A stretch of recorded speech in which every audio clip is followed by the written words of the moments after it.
Diga amém, igreja. Amados, em continuidade do que nós tratamos na semana passada, eu quero convidá-los a abrir lá no texto de Romanos, da carta aos Romanos, capítulo de número 12. Aleluia. Romanos, epístola de Romanos.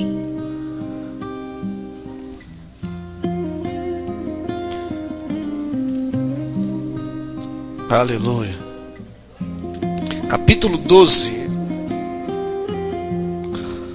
Carta aos Romanos, capítulo de número 12. Apenas os versos de número 1, 2 e 3. Todos acharam? Glória a Deus. Diz assim a palavra do Senhor. Rogo-vos, pois, irmãos, pela compaixão de Deus, que apresenteis o vosso corpo em sacrifício vivo, santo e agradável a Deus, que é o vosso culto racional. E não vos conformeis com este mundo, mas transformai-vos pela renovação do vosso entendimento, para que experimenteis qual seja boa, agradável e perfeita vontade de Deus. Amém? Eu falei o 1, 2 e o 3, mas nós vamos ficar somente no verso 1 e no verso 2. Os irmãos estão lembrados que na semana passada, na terça-feira passada, nós tratamos aqui a respeito de um tema muito interessante que fala a respeito do processo de modelagem. Amém? Processo de modelagem no sentido de nós sermos aqueles que influenciam a vida da nossa família, aqueles que influenciam a vida da nossa sociedade como uma referência, e assim se tornando um padrão, amém, dos princípios cristãos, e assim propriamente propagando os princípios do reino na vida das pessoas. Amém? Nós ensinamos aqui que para sermos exemplos, né, para que os nossos filhos, para que a sociedade vejam em nós aquilo que eles querem serem, que eles desejam muitas das vezes ser, né? Eles precisam ver em nós Cristo, e assim Cristo possa ser em nós a expressa imagem do Deus verdadeiro em nossas vidas, na expressão de vida no cotidiano, amém? Na vida prática do dia a dia, na família, no diálogo, no comprar, no vender, no pagar, no falar. Tudo isso precisamos expressar Jesus, amém? Porque Jesus é o nosso padrão de vida. Ele é o modelo maior de padrão de existência. Se existiu um homem da qual todos os homens deveriam copiá-lo, é Jesus. Amém? E você percebe que hoje as pessoas copiam o ator tal, a atriz tal, o cantor tal, né? O grupo tal. E a gente vai vendo que as pessoas, elas querem buscar na perda da identidade ou na falta de uma identidade, elas buscam no outro ser a identidade que ela precisa ter. Por não ter uma identidade definida, ela acaba buscando para satisfazer a sua alma no outro ser, e muitas das vezes esse outro ser, essa outra pessoa, ela não tem nada de Deus. Ela é apenas uma estrela do mundo. Ela apenas está debaixo dos holofotes do mundo. Apenas ela está afamada pelo mundo. Então as pessoas tomam essas pessoas como um modelo de vida, um modelo para a vida, e elas acabam incorrendo no erro, no mal, de prática, né? Hoje, quais são os fatores, quais são os meios que têm modelado a família? Hoje a mídia tem modelado a família. Hoje a mídia pela televisão, pela internet. Assim nós temos visto o quanto isso tem afetado a vida da família e assim por conseguinte a vida em sociedade. Vocês entenderam?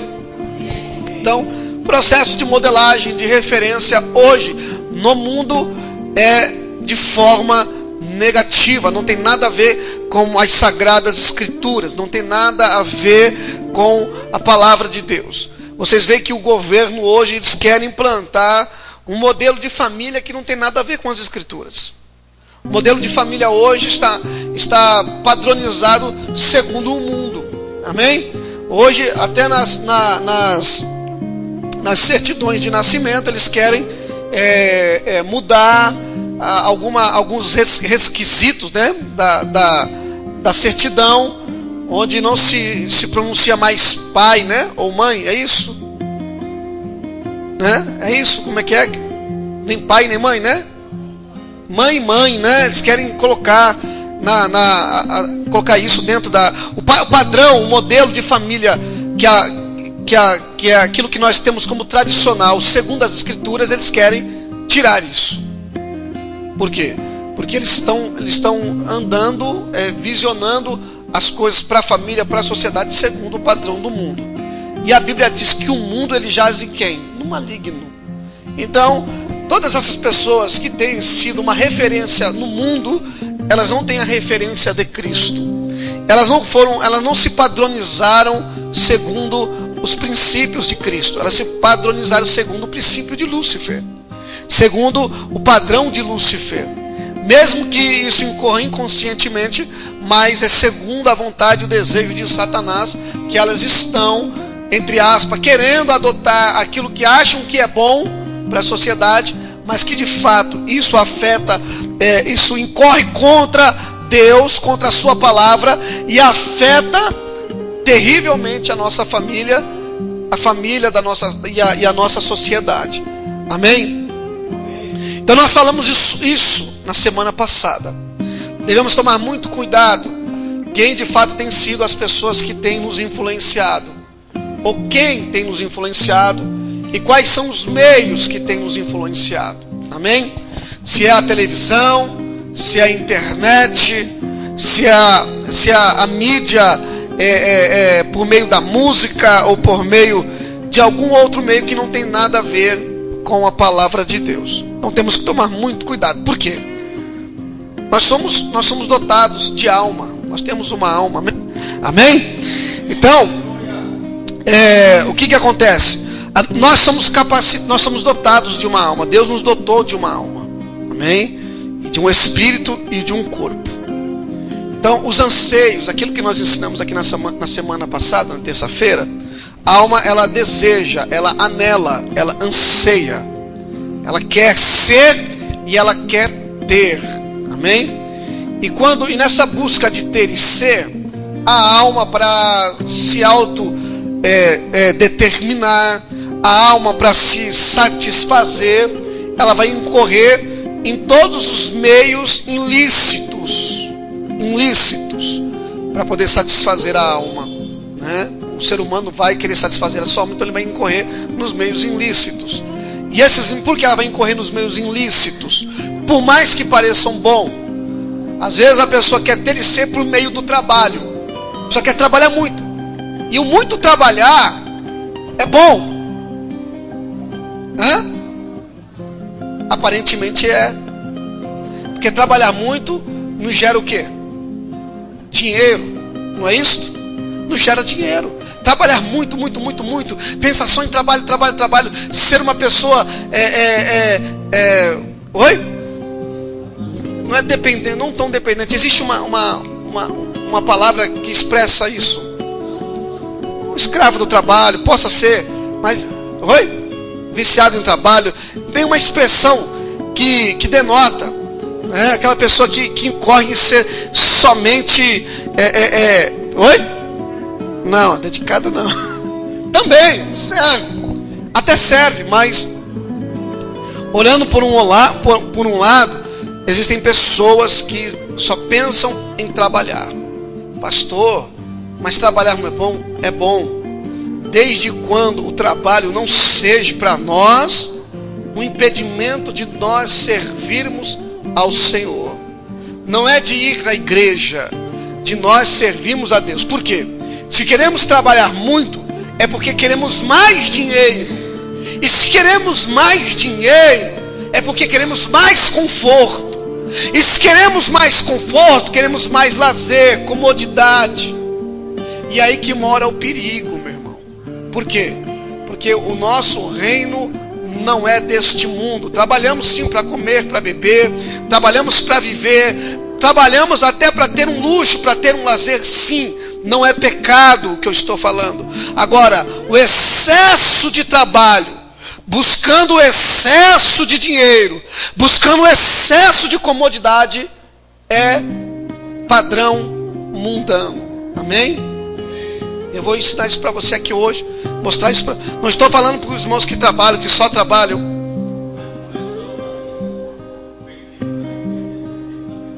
Da família, então.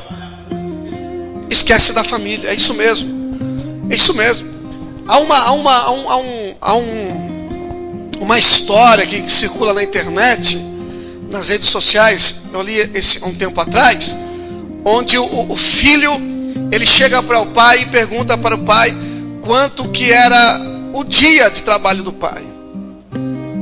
E o pai havia falado para ele, meu dia é tanto. E o menino foi lá e ajuntou todo aquele valor do dia de trabalho que o pai, um bom tempo ele ajuntou aquele dia de trabalho que o pai ganha no dia, para pagar o pai, para o pai ficar com ele pelo menos um dia. Mas é uma história que circula na internet, não sei se é verídica, mas é na verdade o reflexo de muitas famílias hoje. Aquilo que atrapalha o seu convívio familiar, esposa, filhos, se atrapalha na comunicação, se atrapalha no momento de estar junto. Tem que saber se planejar, tem que saber se organizar. Amém? De repente existem todos os compromissos financeiros, existe, mas você vai morrer, os compromissos financeiros vão continuar. Você vai ficar doente, os compromissos financeiros vão continuar. Jesus vai voltar, você fica aí e seus compromissos financeiros vão continuar. Nós temos que entender que desse mundo nós não levamos nada, meu irmão. Não levamos nada. Nós vamos conquistar. Jesus deixou bem claro daquele homem que ele é muito rico, e ele chega, ele conta a parábola do homem muito rico, e esse homem chega e fala assim, olha, já tenho muito, e eu quero crescer mais, eu quero mais, para dizer para a minha alma, descansa e come e bebe, dizendo para a alma dele. Ele diz para a própria alma, porque a alma anseia, a alma anela aquilo, a alma anela o descanso, a alma anela a segurança. Então o que acontece? Ele aumenta os celeiros, ele aumenta a sua renda e diz para sua alma, agora fiquem tranquila, fiquem em paz, porque você não vai ter falta. E uma voz vem para ele e diz assim, louco, hoje pedirão a tua alma e que tu tens preparado. Ele trabalhou, ganhou, enriqueceu, virou um tio Patinhas, mas perdeu a sua alma, porque não adiantou ganhar o mundo inteiro e perder a alma. E por mais que a gente venha adquirir, por mais que nós venhamos ter, meu irmão, a nossa alma sempre vai anelar algo sempre maior daquilo que já conquistamos. Se você conquistou uma televisão de 40 polegadas, amanhã a tua alma vai querer uma de 60. E você conquistou a de 60, amanhã a tua alma vai querer conquistar uma de 80 polegadas. E assim por diante, meu irmão. Então você fica escravo do consumismo. O consumo te faz você um escravo, porque você quer ter. Você compra uma casa, aí você quer um sobrado. Você compra um sobrado, depois você quer ter uma casa de terceiro andar, quer ter outras casas, quer ter uma mansão. Você compra um carro fusquinha, depois você quer ter um Gol, depois você quer ter um carrinho melhor, e por aí vai.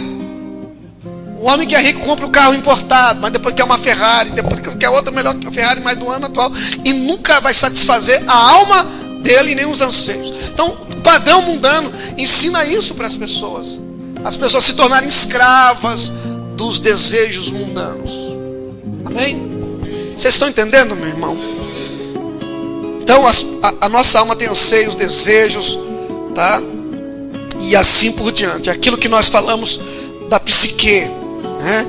Psique é responsável pelos sentidos de alegria e tristeza. Então nós queremos estar sempre alegres. Para nós estarmos sempre alegres, nós temos que ter e ser. Porque no dia que nós deixar de ser alguma coisa diante das pessoas, a nossa alma fica triste, angustiada. No dia que nós deixa de ter alguma coisa, nossa alma também continua triste, angustiada, por conta de não termos e não sermos. Amém? Então, o que se origina isso? Nós falamos que o tema que nós tratamos, além da modelagem, é aquilo que gera em nós também o desânimo, meu irmão. O desânimo. Não só a questão de sermos um modelo, de sermos um exemplo, de sermos uma referência, mas explicamos sobre a questão de estarmos desanimados. Por um lado, as pessoas estão lutando por muitas coisas que são banais, que não vão levar a lugar nenhum. E por um outro lado, nós vemos pessoas desanimadas da vida, pessoas desanimadas até do compromisso e do relacionamento com Deus, pessoas desanimadas com família, desanimadas com a igreja, desanimadas com a própria vida. E quando as pessoas chegam nesse grau de desânimo, eu expliquei aqui que o desânimo é gerado por duas coisas. É gerado por lutas, por dificuldades e até mesmo por grandes desafios. Quando estamos frente a um desafio da vida, ou nós encaramos o desafio, ou nós desanimamos diante dele. Amém?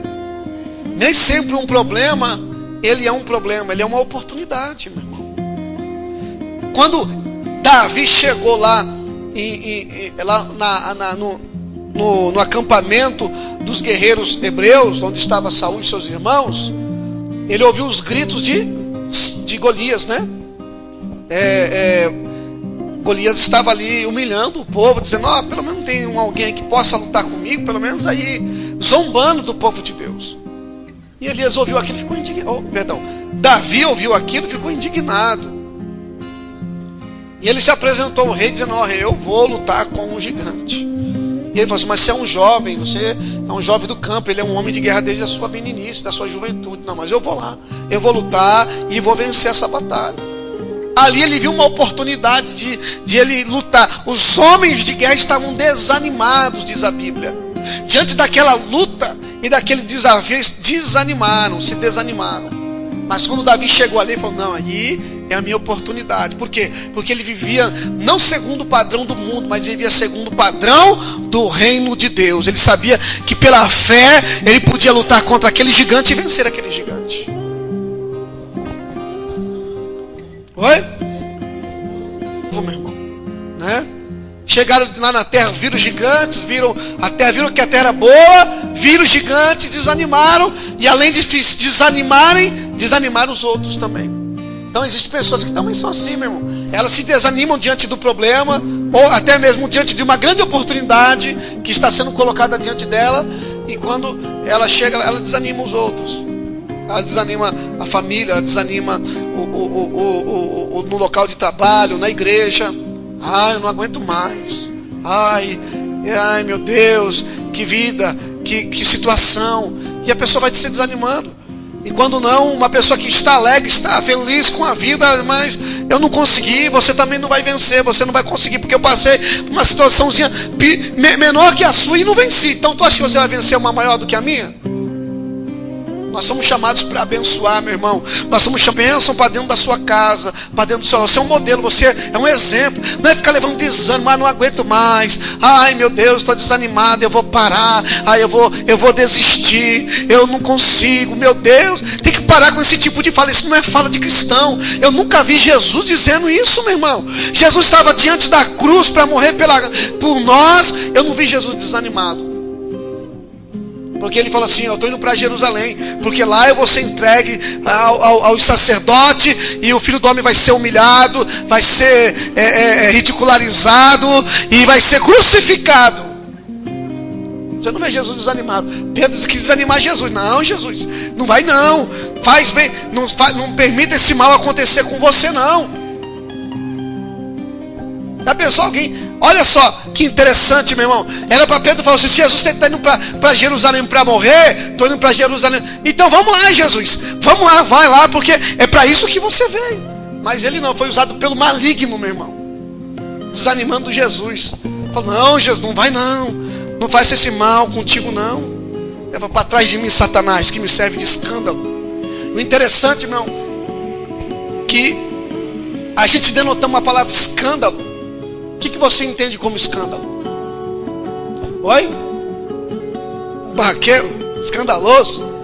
Né? Não, mas aquilo propriamente que a gente falamos na igreja, o que nós entendemos como escândalo? Pecado, né? Ah, o pastor pecou, que escândalo. O irmão pecou, que escândalo.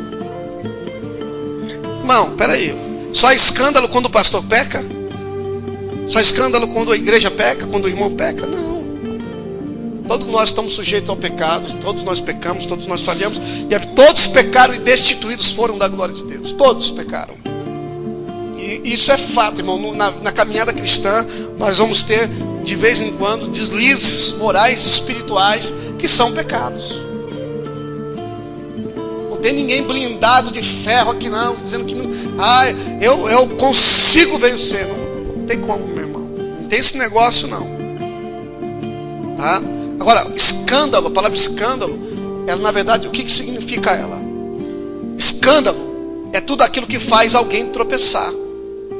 Jesus fala assim: ai daquele que serve de escândalo, ou que escandalizar a um dos meus pequeninos. Jesus se referindo às crianças. Olha que interessante isso, meu irmão.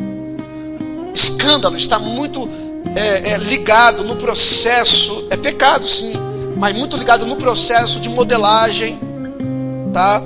De padronizar e de ser uma referência. Por exemplo, vamos falar aqui, não vou falar, havia há uns anos atrás uma apresentadora, todo mundo gosta de falar mal, crente assim, não é em si a apresentadora, a pessoa da apresentadora, porque ela estava ali cumprindo um papel, mas ela conseguiu ser um escândalo para uma geração. Aquelas crianças que eram inocentes, que cantavam músicas dela, músicas pornográficas, que quando você pensa, esse dia eu estava vendo um vídeo dessa apresentadora, ela cantando uma música: libera geral. Então, libera, você vai saber quem é. Liberar o quê, meu irmão? Oi? Não é a Daniela, apresentadora de criança. Não precisa dizer o nome, meu irmão, porque eu ponho na internet, aí todo mundo vai falar: o pastor está falando mal da Xuxa. Não é isso, querido, eu não estou falando mal da Xuxa. Tá? Ela canta uma música, então libera, né? Mas liberar o quê? Isso inconsciente, não estou falando de mensagem subliminar, não é essa a questão. Mas uma juventude foi escandalizada, que hoje interpretam, hoje expressam tudo aquilo que foi padronizado na mente e na alma daquelas crianças, daqueles jovens, adolescentes, que perderam o rumo da vida, de uma boa vida moral, da família.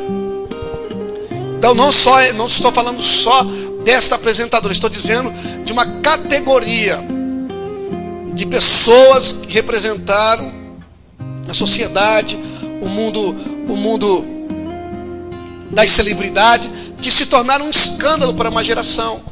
Quantas crianças dançaram a música El Chan na boquinha da garrafa? Quantas crianças? E os pais acharam muito. Então as crianças foram escandalizadas. Pessoas foram escandalizadas, passaram a copiar aquele modelo de vida, aquele padrão de vida. Um escândalo. Jesus também serviu de escândalo, e nem por isso era pecado. Jesus era uma rocha de escândalo. Todo aquele que cair, essa pedra cair, será reduzido a nada. Todo aquele que passar por ela tropeçarão. Então Jesus também era um escândalo. Jesus era escândalo para os gregos, escândalo para os judeus. Não é questão no sentido de pecado, era no sentido que ali se tornava uma pedra de tropeço. Não uma pedra de tropeço para o pecado, amém? Mas uma referência. Era pecado para quem ouvisse que aquilo ali era o mal, e é vida para nós que vemos como, porque a palavra da cruz é loucura para os que perecem. Então quem vê a cruz e se escandaliza na cruz como pecado, como algo que não traz vida, fica por ali mesmo, não consegue passar adiante. Mas aqueles que contemplam na cruz a salvação, a libertação, a cura da alma, do espírito, passa muito mais do que além da cruz, chega aos pés de Jesus e chega no reino dos céus. Amém? Diga glória a Deus, meu irmão. Diga amém. Então, o apóstolo Paulo, ele fala a respeito, né, no versículo 2, que não vos conformeis. Eu expliquei aqui sobre o fator de se conformar, que é o mesmo processo de modelagem, daquilo que buscamos como referência. É onde Paulo está ensinando para nós não se conformar com esse mundo, não imitar esse mundo, não se associar a esse mundo. A própria, então, é isso. É por isso que nós temos que ensinar isso. Porque a igreja hoje em dia está imitando o mundo. Imitando o mundo na forma de agir, na forma de pensar. Porque não é o padrão da igreja. A igreja, o padrão da igreja é o reino, é Cristo. E a adoração, é louvores. São aquilo que está nas escrituras, a palavra, aquilo que nos ensina a adoração. Eu não preciso copiar o mundo para ser igual ao mundo, para atrair pessoas. Se uma vez que o evangelho não atrai pessoas, não modifica a vida das pessoas, música não vai modificar, meu irmão. Estilo de padrão mundano também não vai modificar a vida de ninguém, só vai conformar. A igreja vai e se conforma segundo o mundo. Não é se conformar no sentido apenas ser igual, mas se conformar no sentido da mente. Porque aqui se fala da mente, se fala do raciocínio, se fala da alma, se fala do coração. Amém? Então vamos lá, meu irmão. Então Paulo, ele trata a respeito, dizendo ao povo de Roma, a igreja de Roma, que a igreja de Roma não se conformasse com o mundo. Roma era o centro de tudo aquilo que você pudesse imaginar do padrão moral e espiritual na época. Porque era um império. Roma era chamada cidade eterna. Então tudo estava ali, tudo que era de novidade, tudo que era da fama, tudo que era dos holofotes, do mundo teatral, do entretenimento, estava em Roma. Então, por isso que Paulo ensina a igreja de Roma, dizendo: não se conforme com esse estilo de vida dos romanos. Vocês são cidadãos romanos, mas agora também são cidadãos prioritariamente do céu. Amém? Não é Roma que tem que transformar a igreja, mas é a igreja que tem que transformar Roma. Amém? Não é a igreja que tem que se conformar com Roma, mas é Roma que tem que ser transformada pela igreja. Aqui Paulo está dizendo para a igreja no modo geral: não é o mundo, não é a igreja que tem que se conformar com o mundo, mas a igreja precisa transformar o mundo. Está sendo ao contrário. É o mundo que está sendo mudado os valores. Inversão de valores. Amém? Então vamos lá. Aquilo que eu falei de conformação, não vos conformeis, indica modelagem, segundo um padrão determinado. Uma coisa toma a forma de outra, adquirindo o seu caráter mediante a uma influência externa. Amém? Isso é se conformar. Aquilo que você passa a imitar, a copiar, não só no estilo exterior, mas principalmente na questão, no quesito de caráter. Amém? Caráter é aquilo que nós somos em definição de alma, meu irmão. Amém? Aquilo que nós somos definido na nossa alma. Então aquilo que o nosso caráter deseja, anseia e é aquilo que a nossa alma, ela é de fato. Então aí que mora o grande perigo, meu irmão. E vir para a igreja pode até maquiar a alma com o espírito da religiosidade, mas nunca uma igreja pode mudar o caráter do ser humano. Igreja não. Isso aqui não, banco, parede não muda o caráter do ser humano. O que muda o caráter do ser humano é a palavra de Deus. Viu, meu irmão? Então tem muitas pessoas que vêm para a igreja e só ouvem a palavra e acham bonito a palavra. Só acham bonito a pregação. Ai, que coisa gloriosa, que coisa maravilhosa. Mas não aderem, não deixam a palavra mexer no seu caráter, mexer na sua alma. A palavra tem que ser como espada, meu irmão. Ela vai entrar machucando, ferindo, rasgando tudo. Mas ao mesmo tempo ela vai curando, vai transformando, vai trazendo algo novo sobre a tua alma. Por isso que a palavra de Deus é a espada de dois gumes, que penetra até a divisão da alma e do espírito, Uma coisa é espírito, meu irmão, outra coisa é alma. Não se mescla os dois. A alma é alma. É aquilo que define o Elton, personalidade. Aquilo que define o eu. Aquilo que define você. Amém? Igreja não define caráter, meu irmão. Igreja, ambiente de igreja não define caráter de ninguém. Amém? O que define caráter é a palavra. Quando nós nos conformamos com a palavra, que aí eu vou falar assim, poxa vida, eu vou ler sobre Jesus e vou imitar Jesus, eu vou aprender com Jesus e vou ser como Jesus.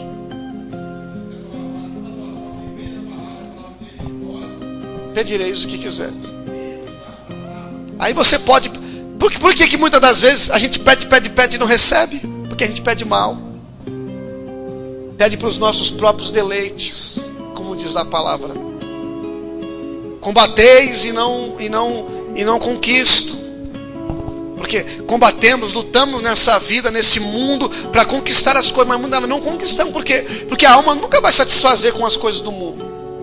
Nunca vai satisfazer.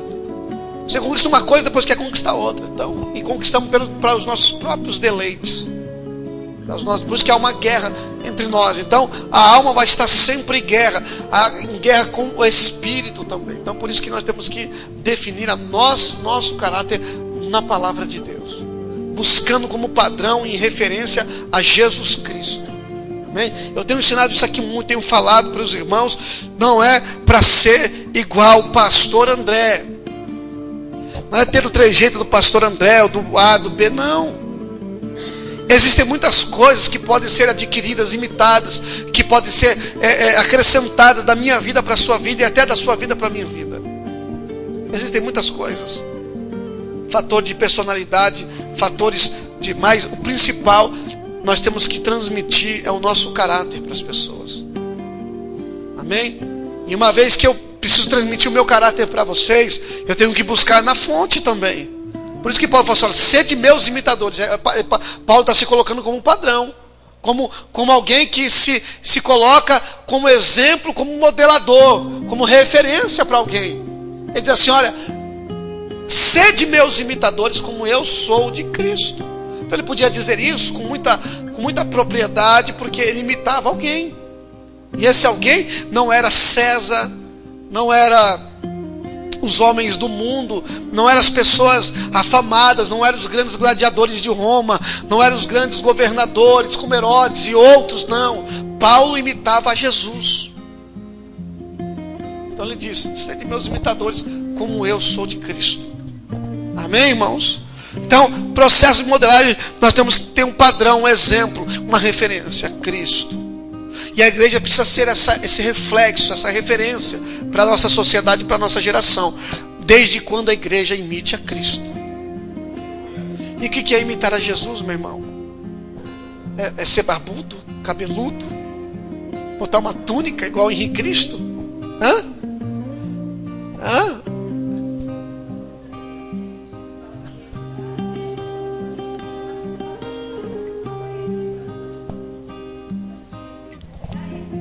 Isso. Não, um dia cai, vira uma máscara, né? Esse tipo de estilo de vida um dia cai, quebra. Agora, pedir para o Senhor, modela a minha vida. Aí ele fala assim, então vai na minha palavra. Aprendei de mim que sou manso e humilde de coração. Deus nos ensina a aprender dele, amém? Aprender com ele. Então precisamos buscar, tá? Adquirir o caráter de Cristo mediante essa influência dele. E onde é que como é que eu consigo influenciar a vida de alguém? Ensinando, falando, orientando uma pessoa. Não é assim? Você passa a aconselhar a pessoa, você passa a orientar, olha, faça isso, não faz isso, olha, vai devagar aqui. Então você passa a influenciar a vida daquela pessoa. É como um pai ensinando um filho. É como um mestre ensinando um discípulo. É como um pastor ensinando uma ovelha. Olha, meu filho, é assim, olha, desse jeito. E a igreja precisa aprender, meu irmão. Jesus, ele não era bonzinho segundo o padrão do mundo. Bonzinho segundo o padrão do mundo é assim. Ai, meu Deus, vem cá, irmão. Vem cá. tomar um irmão como exemplo, sobe aqui. Irmão Cícero, só tomar um exemplo aqui, um exemplo. Eu sei, irmão Cícero está vivendo errado, está fazendo, badernando na rua, pecando, fazendo só o que não presta. Aí vê o pastor: ô irmão Cícero, tadinho de você, meu filho. Não, você dá um dízimo alto na igreja, você pensa, meu filho. Não, fica firme aí, filho. Fica firme aí. Não, você quer ser o quê? Que você quer ser o pastor aqui da igreja também? Não, isso aqui é ser bom segundo o padrão do mundo, meu irmão. Interesses. É conveniente. E muita igreja está assim.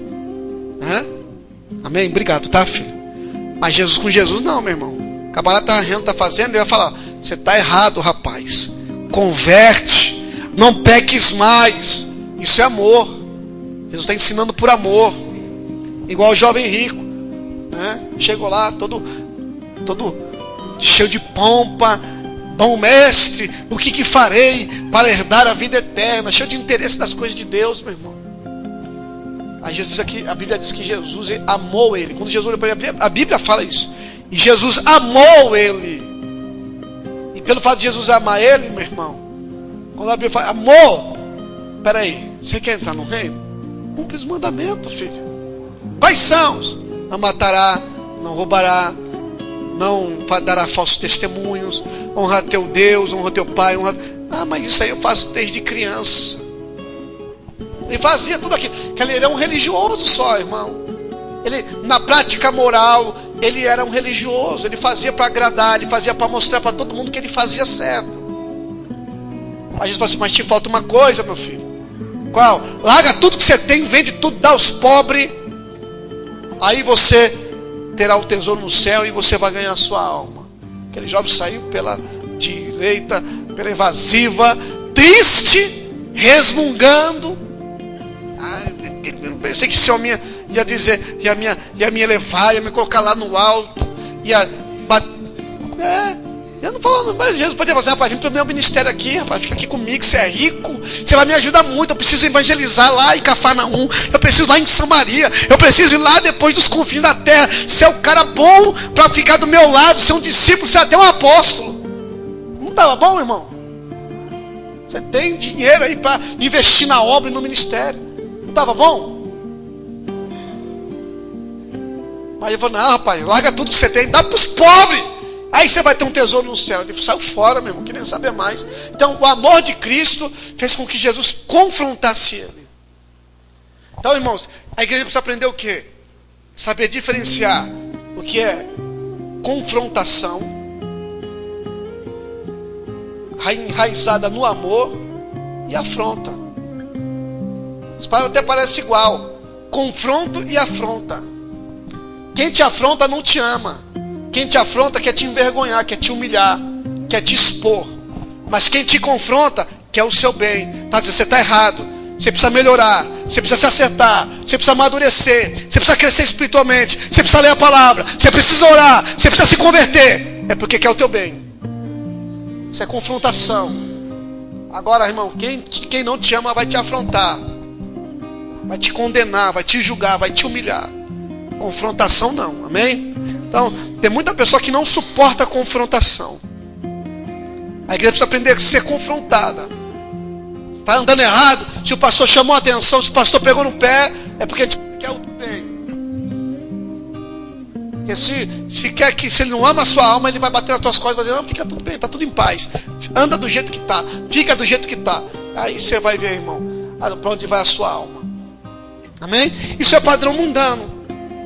O padrão de Jesus é confrontação. Não se conforme com esse mundo. Não ande igual ao mundo. Não seja igual ao mundo. Não imite o mundo. Porque o mundo passa e as suas concupiscências. Mas aquele que faz a vontade de Deus permanece para sempre. Amém, igreja? Vocês compreenderam, meu irmão? O verbo conformar-se, ele tem expressão no grego que se chama shema. É contraste do vocábulo grego morfe. Já viu aquela palavra metamorfose? Então, a palavra metamorfose de origem. O que é uma metamorfose, meu irmão? É que está em constante transformação. Vou usar até uma música do mundo aqui. Pastor, tem uma música do mundo? É uma música, meu irmão. Metamorfose ambulante. Do Raul Seixas. É uma verdade usada numa música, letra, tá? Uma verdade. Nós não podemos ser uma pessoa estática na vida, meu irmão. Eu quero ser igual o cantor, tal. Isso é aquilo ali para o resto da vida. Ser igual a Jesus, irmão, é viver um processo de transformação. Porque a Bíblia fala que é de glória em glória e de fé em fé. Quando nós estamos em Cristo, nós vira uma metamorfose ambulante, meu. Nós estamos sempre em transformação, sempre sendo transformado. O André de 5 anos atrás não é o mesmo André hoje, meu irmão. Hoje a cabeça mais amadurecida, né? Quando eu iniciei como pastor em 2006 para 2007, eu tinha uma mentalidade. Aí passou um ano, era outra. Passou 2, 3, 5, é outra mentalidade. É outra forma de pensar, é mais entendimento. Imagina daqui 5 pessoas, ou daqui 10 anos, 20 anos, o mesmo pastor de 20 anos atrás, meu irmão, com a mesma mentalidade, com a mesma ideia, com o mesmo pensamento. A pessoa, você continua o mesmo, não mudou nada. A gente não tem como não passar pelo processo, né, meu irmão?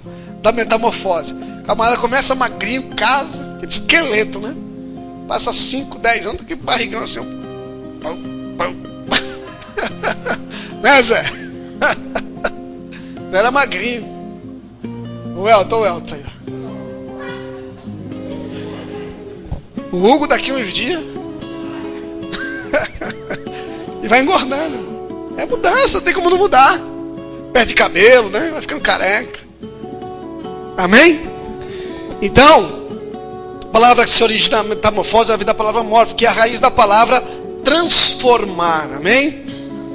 Que se emprega aqui, que é transformai-vos. Então por isso que Paulo diz assim, olha, não se conforme, transforme. Diga assim comigo, não se conforme. Se conformar é ficar estático, a mesma coisa, a mesma situação. Pior se é se conformar com o mundo. Aí pronto, meu irmão. É pior ainda.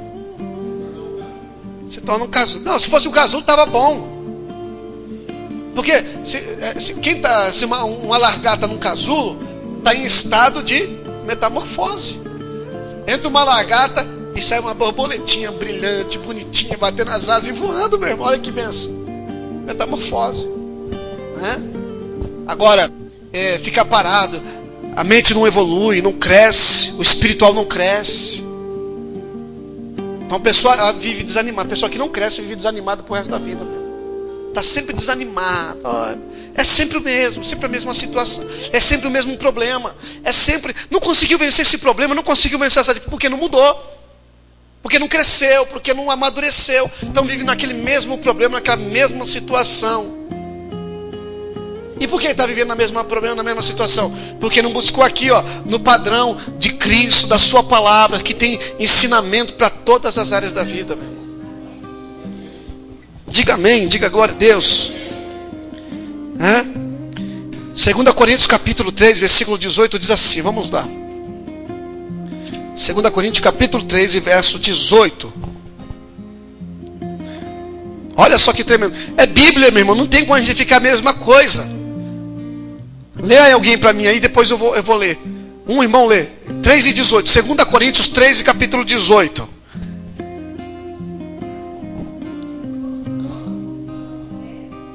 Com o rosto descoberto é aquilo que é o nosso caráter. Amém? É o exemplo que Paulo está dando, com o rosto descoberto, não tem uma máscara, não tem nada que mostre quem você seja.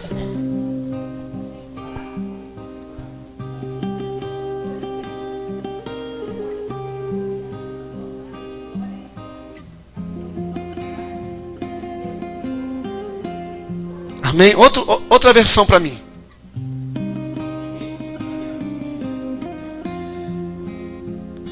É 2 Coríntios. O senhor está lendo primeira. É 2 Coríntios 3 e 18.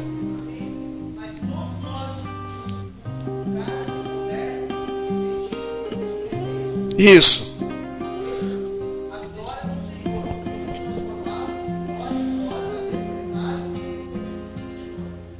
Amém?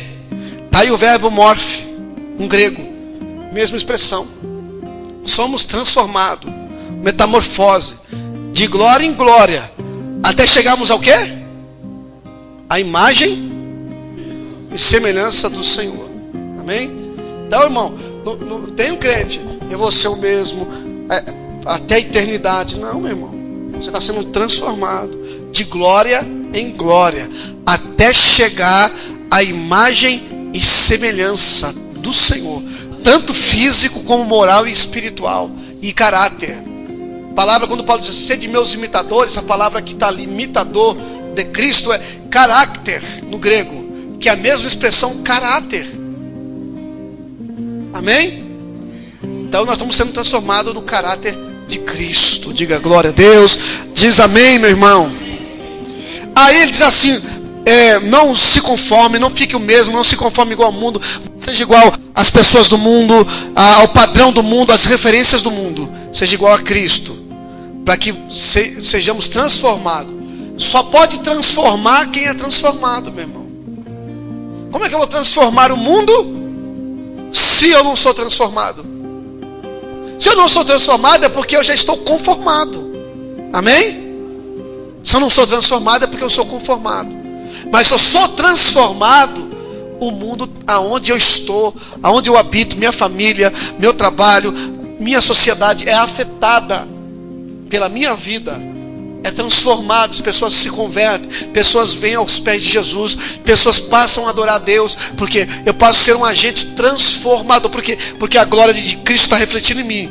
E quando ela reflete em mim, como espelho, quando o sol bate no espelho, o que acontece? Ele reflete em algum lugar, não é isso? Só que, mas nós somos como espelho, refletimos a glória do Senhor. Quando o sol da justiça, que é Cristo, reflete em nós, a gente mira na família, resplandece também nele. Mira no trabalho, um amigo do trabalho, resplandece nele. Mira na nossa sociedade, nossa vizinhança, resplandece neles. Agora, se o nosso espelho, como tem um lenço, tem um lençol, tem algo que interfere, que atrapalha o reflexo, o brilho do sol da justiça, não tem como a gente refletir a glória de Deus. Botar um durex em cima, botar um plástico na frente do espelho, botar um impedimento, como é que vai refletir?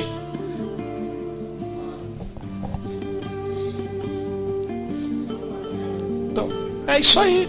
É referência. Amém? Amém? Diga glória a Deus, irmão. Vamos terminar aqui já. Eu só posso transformar se eu for transformado. Amém? Então eu não tenho que me conformar. Eu tenho que estar transformado para eu também transformar. Diga amém. O que nós entendemos do mundo, meu irmão? Tá.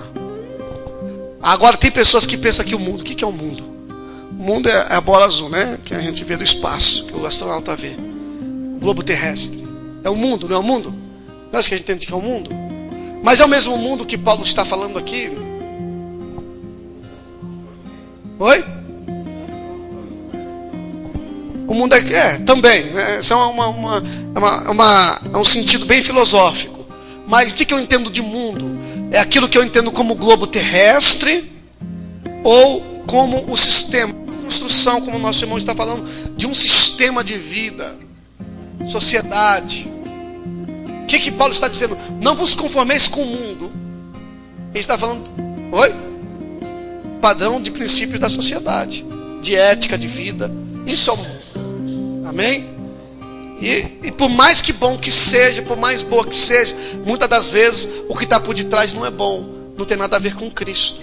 Amém, irmãos? Então o mundo que Paulo está tratando aqui, deixa eu deixar bem claro para vocês. Mundo, essa palavra utilizada por Paulo não é a palavra grega cosmos. A palavra grega cosmo é o sentido que dá ao mundo como literal, como aquele mundo que Deus criou